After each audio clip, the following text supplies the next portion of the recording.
If your mind took instructions from you, would you create anxiety?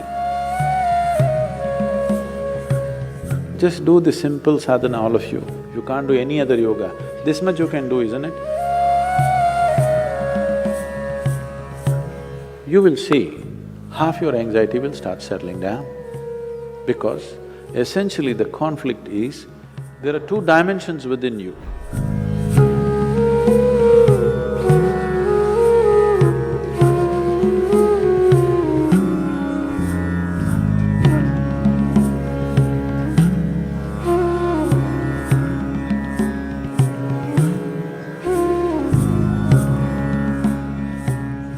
If your mind took instructions from you, would you create anxiety? No. So don't look for answers elsewhere, elsewhere. It is just that your own physiology and your psychological patterns not taking instructions from you. So you said so many things, I try, whatever these big words are floating all over California particularly, about surrendering to it, about letting it go, about… Not for one person has such a thing worked, ever. Has it, I'm asking you? You have anxiety, try to let it go. Does it go? Even a damn flu doesn't go. Yes or no? Even a simple cold does not go, you say go, does it go?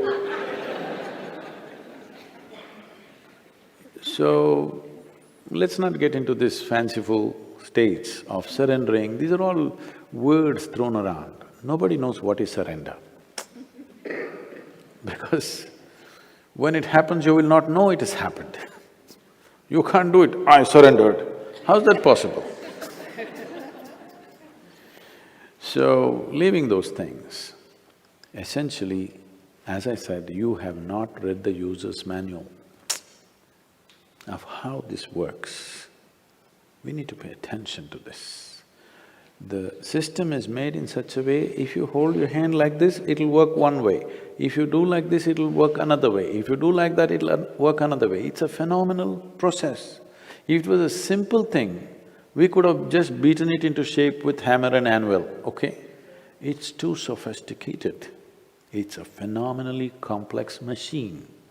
One needs to pay a certain level of attention to be able to use it for what it is designed for. Otherwise, it'll get itself messed up. Now, there may be many factors, there may be genetic factors, there may be sociological factors, there may be growing up issues, various things. But do not ascribe your problems to any of those things. The important thing is just this, you are not able to have your mind the way you want it. That's the only problem you have, isn't it? The moment you ascribe it, I'm like this because my father was like that, I'm like this because my grandfather's genetics were not okay, you're finished. Because we can't change those guys now.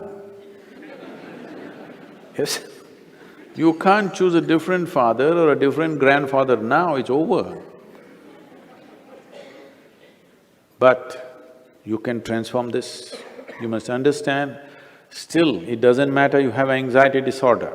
Still, if you put a piece of carrot, there is an intelligence here which can transform a carrot into a human being. That means every day a new body is being manufactured within you, isn't it?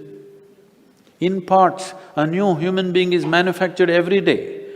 When the very source of creation is functioning within you and a new human being is constantly being created, if you take little charge of that, you can create an entire new physiological and psychological process. This happened to us some time ago. Last year, we were trekking in Tibet. I was in a tent, I was doing some work and another person was cutting an apple. One of these porcelain knives these days. So the other person around says to this person, "It's a very sharp knife, be careful." It irritates me a bit. I look like this because he's a grown man. If it's a child, it's different. Then we have to watch how he uses the knife. It's a full-grown man. And a knife is supposed to be sharp. If it's not sharp, why do you call it a knife? So I ignored it and continued to work. In another 2 minutes, she says again, "It's a very sharp knife, be careful." I said, "Come on, he's a full-grown man, leave him alone, he knows how to use this knife. This stupid knife can't he handle? It's not some earth-moving machinery or spacecraft or something that he doesn't know how to handle. It's a knife." She says, "No, Sadhguru, it's a very sharp knife." All right. And I continue what I'm doing. In another 2 minutes, she whispers to him, "Please be careful, very sharp." And in another 2 minutes, he cuts his finger. Then I give up, okay. This is all that's happening. This is all that's happening with life. You have an intellect for which you don't have a stable enough platform. Or in other words, you have a sharp knife, a very sharp knife a very sharp knife in your hand, but your hand is not steady. Please see, it's your own mind which is causing all this pain, isn't it? Yes or no? So you have a very sharp knife, the sharper it is, the more you cut yourself. So we don't have to blunt the knife, we just have to have a steady hand, isn't it?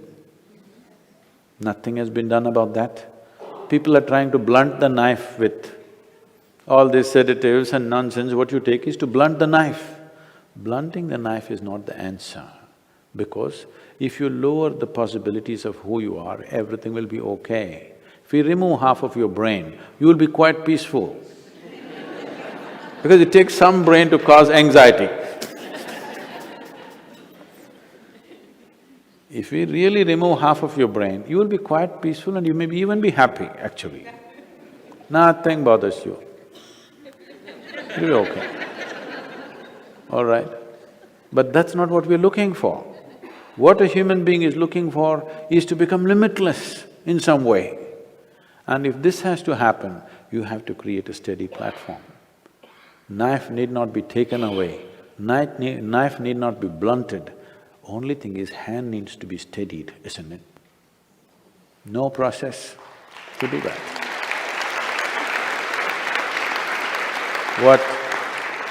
What inner engineering means, what yoga means is just this. When I say yoga, being in California, don't imagine all those impossible postures. Yoga does not mean postures, yoga means union, okay? The word yoga literally means union. This is the first form of union. Your right and left. This is called as Pingala and Ida in yoga, the masculine and the feminine within you. Just put it together, just do the simple sadhana, all of you. If you can't do any other yoga, this much you can do, isn't it? What you do is something that concerns your life. It could be the sun coming up. Sun is coming up. Without sun coming up, you wouldn't exist on this planet, isn't it? The warmth of life is going on within you only because the sun comes up. Without the tree exhaling oxygen and you exhaling in carbon dioxide for it and this exchange happening, you wouldn't be alive, isn't it? Like this, look at it, the food that you eat, the sun, the earth that you walk upon, air that you breathe, water that you drink, people who live around you, whatever, you choose anyone. Just do this, put your right and left together perfectly, not like this, perfectly, okay? Just look at something that really matters to you. Maybe the sun, maybe the sky, maybe the cloud, maybe a tree, maybe a person, maybe a child, an animal, it doesn't matter what. Just look at it, putting your hands together for 10–12 minutes at a stretch. You will see half your anxiety will start settling down. Because essentially the conflict is, there are two dimensions within you. I don't want to go into an elaborate description of this, because the yogic physiology goes elaborately into this. But to put it simply, even in modern medical science is telling you there's a right brain and a left brain, all right? Just put these two things together. look at with utmost love and appreciation towards something that matters to you. It could be your wife, it could be your husband, it could be your child, a tree, a dog, sky, sun, moon, whatever. Every one of them are vital for your life, isn't it so? Yes? Whatever you can relate to. Putting these two things together, just look at them with utmost pleasantness that you can generate, recognizing how important they are for you. Many things will change. This is the first form of yoga. If I do this, it'll become difficult.